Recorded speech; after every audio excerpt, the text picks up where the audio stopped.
मौलिक अधिकार दिया हुआ है 12 से लेकर 35।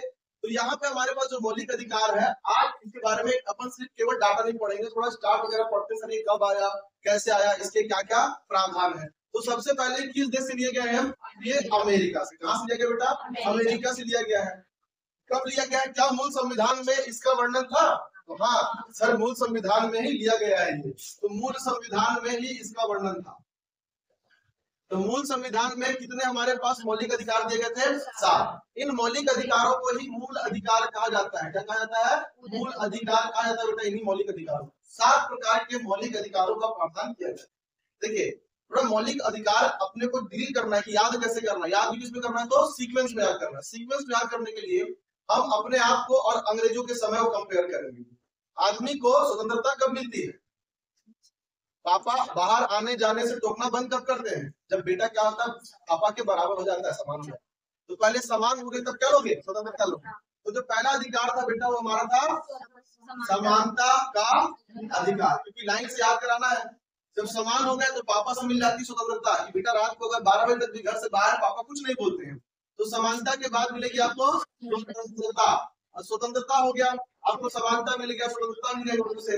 अब अंग्रेजों से स्वतंत्रता मिलने के बाद हम क्या किए? तो शोषण के विरुद्ध क्या करेंगे? लड़ाई लड़ेंगे। तो समानता का अधिकार, स्वतंत्रता का अधिकार, और उसके बाद शोषण के विरुद्ध।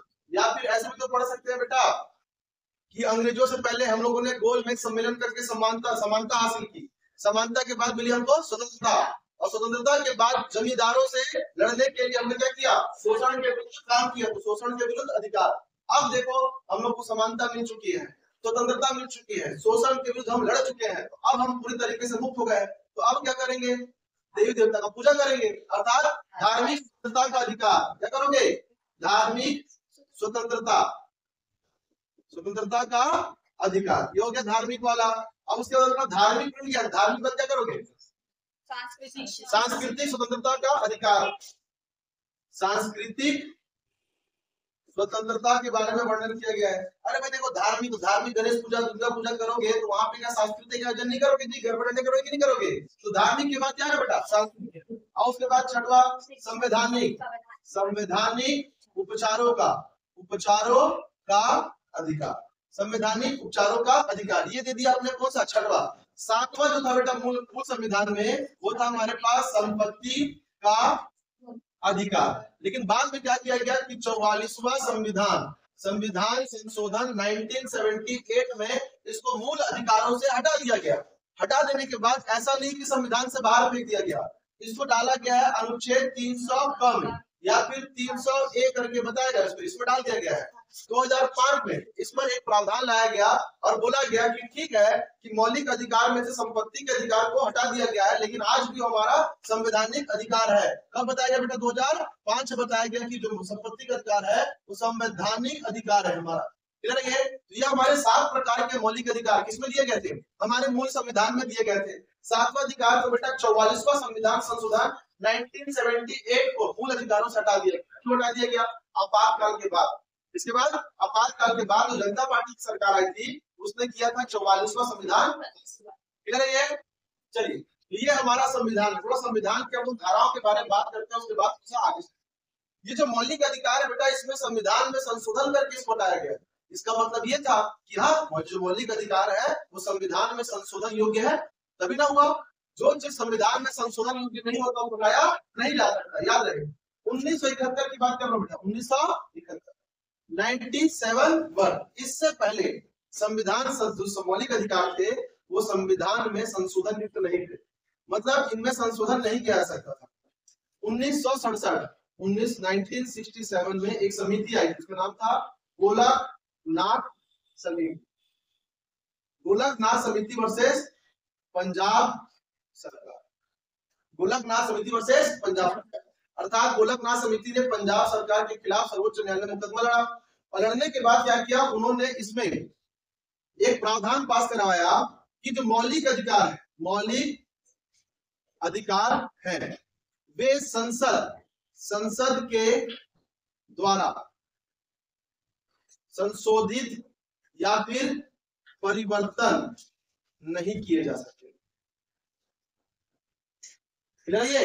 कि जो मौलिक अधिकार 7 ले लिए गए, फंडामेंटल राइट्स ले लिया गया है, उनको 1967 में कौन सी समिति थी? गोलकनाथ। आपको याद रखना है कि गोलकनाथ समिति जो है वो किस लिए आई थी? तो मौलिक अधिकारों पर संशोधन नहीं का प्रावधान लाने के लिए कब आई थी? तो 1967।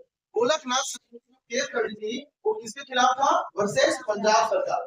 गोलकनाथ समिति ने इस बात को सर्वोच्च न्यायालय में पास करवाया कि जो बेटा मौलिक अधिकार है उसको संसद में परिवर्तन ही नहीं रखा गया। कोई भी बिल ला लो, कैसा भी बिल ला लो, कैसी भी परिस्थिति हो, लेकिन मौलिक अधिकार में चेंजेस नहीं किया जा सकता। समय बीता, देश में इंदिरा गांधी आ रही थी। कौन आ रही थी? इंदिरा गांधी। इंदिरा गांधी को आपातकाल लगाने की पूरी मंशा। तो 1971 सन कौन सा है? 1971। ये चला हमारे पास एक मुकदमा चला, केशवानंद भारती वर्सेस केरला सरकार। केशवानंद भारती ने केरला सरकार पर मुकदमा किया और वहां पे क्या किया? तो जो गोलकनाथ ने मौलिक अधिकारों को संसद में अपरिवर्तनीय करा दिया था, केशवानंद भारती ने केरला सरकार के हाई कोर्ट में लड़कर इसको क्या कर दिया? तो इसको संसद में संशोधन के अंतर्गत ला दिया। बेटा संशोधन के अंतर्गत ला दिया। पहले जो संशोधन नहीं किया सकता था, अब उस पर संशोधन किया जा सकता है। किसको लाया गया? तो केशवानंद भारती। तो क्वेश्चन पूछ सकता है, ठीक है? कोई एकदम से हार्ड भी नहीं है और कोई एकदम से बोलते ना कि इसको एकदम लल्लू पंजू क्वेश्चन भी नहीं है, एकदम मॉडरेट टाइप का क्वेश्चन है और बढ़िया क्वेश्चन है कि किस समिति के द्वारा मौलिक अधिकारों को संशोधन से बाहर रखा गया? तो गोलकनाथ समिति। किस समिति के द्वारा संविधान मौलिक अधिकारों को संविधान में संशोधन के अंतर्गत लाया गया? तो केशवानंद भारती। केशवानंद भारती के द्वारा किसके विरुद्ध में काम किया गया? तो केरला सरकार के विरुद्ध में। गोलकनाथ के द्वारा पंजाब सरकार की। ठीक है, डेट याद नहीं रहेगा, समस्या नहीं है। देखो बेटा 1971 में आया केशवानंद भारती। मौलिक अधिकारों को संविधान में संशोधन के अंतर्गत लाया गया कि संसद के पास पावर है जो समय समय पर बिल और एक्ट लाकर मौलिक अधिकारों को खत्म तो नहीं कर सकती है, लेकिन उनमें संशोधन भी किया जा सकता है। और उसी का परिणाम क्या हुआ कि 44वां संविधान संशोधन 1978 में संपत्ति के अधिकारों क्या किया गया? मौलिक अधिकार से। ये दो चीजें हैं। उसके बाद अगर आपके मौलिक अधिकारों का हनन होता है, अगर आपके मौलिक अधिकारों का हनन होता है, तो आर्टिकल नंबर अनुच्छेद नंबर 226 और अनुच्छेद नंबर 32, आर्टिकल नंबर 226 और आर्टिकल नंबर 32, इसके तहत आप सीधे कहां जा सकते हो? 226 क्योंकि राज्य की परिभाषा में आता है, इसलिए कहां जा सकते हो बेटा? तो उच्च न्यायालय। इसके तहत आप सीधा उच्च न्यायालय जा सकते हो।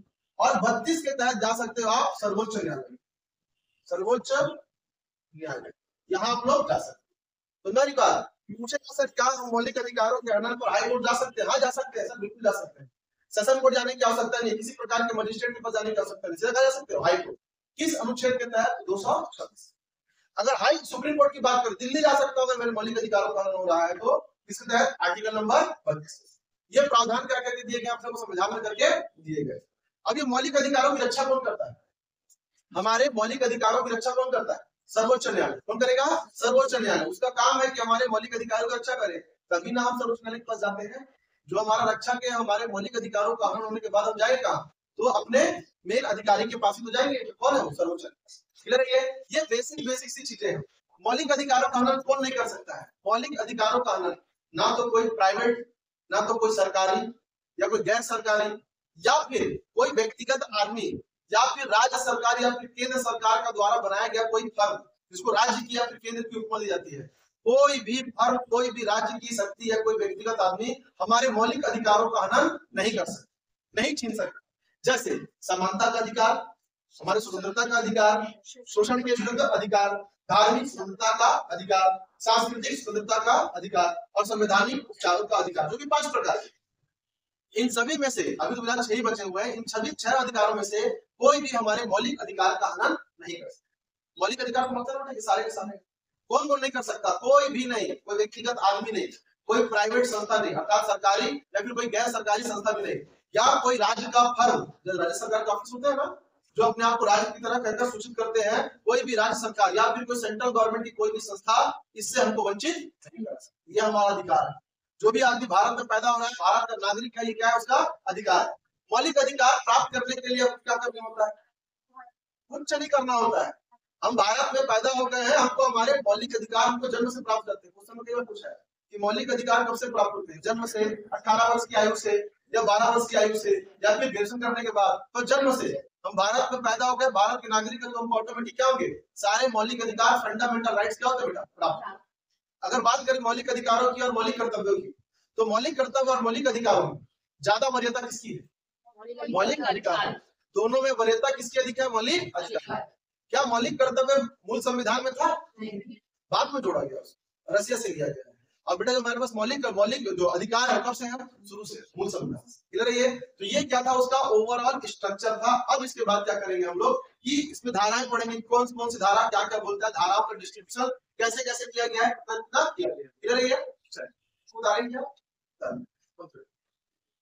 चालू करेंगे, ऊपर क्या करेंगे, अनुच्छेदों को। अनुच्छेदों को बेटा मौलिक अधिकारों के क्रम से ही पढ़ना है अपने को। बेहतरीन तरीका बताता हूँ।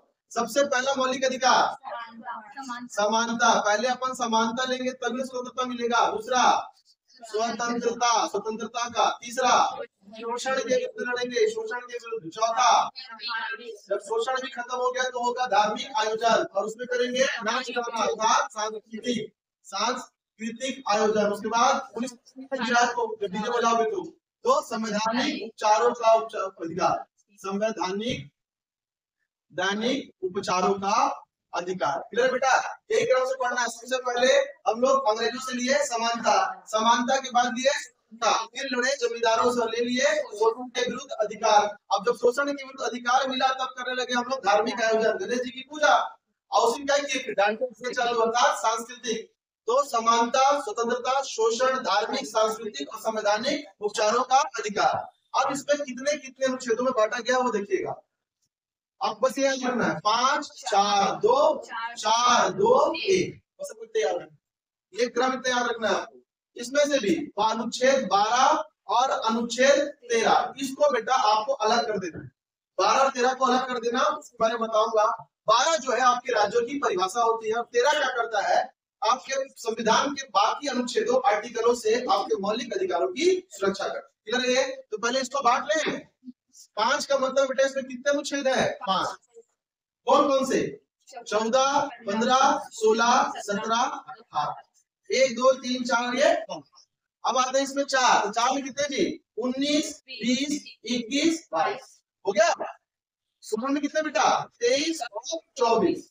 धार्मिक में 25 26 27 28 और बेटा इसमें कितना आएगा, 29, इसमें 30, इसमें कितना आएगा 32। 31 बेटा संपत्ति वाले कुछ प्रावधान से क्या किया गया, उसको हटा दिया गया। बस आपको इतना याद रखना, याद होगा ये तब ये ना 5 4 2 4 2 1, अर्थात 4 का आधा 2 2 का आधा 1, 5 4 2 4 2 1। स्टार्ट कहां से करेंगे, 14 से। बाकी अपने को समस्या नहीं है सर, अपने को समस्या नहीं है कि किसमें कौन सा दिया हुआ, पता है किसमें 4 है, इसमें 5 है, इसमें 2 है, इसमें 1 है। क्लियर हो गया? इसको छोड़कर चार्ट होगा बेटा 12 13 को छोड़कर। अब थोड़ा अनुच्छेदों के बारे में प्रॉब्लम देखिए। जो अनुच्छेद 12 दिया हुआ है, अनुच्छेद 12 के अंदर बेटा आपके क्या किया गया, राज्य का वर्णन किया गया। किसका वर्णन किया गया है, राज्य का वर्णन, अर्थात राज्यों का जो क्षेत्र होता है कितना होता है, राज्य की न्यायपालिका, राज्य की कार्यपालिका, ठीक, राज्यों के क्षेत्रों का विस्तृत वर्णन किया गया अनुच्छेद 12 के। कोई भी राज्य क्या नहीं कर सकता, तो किसी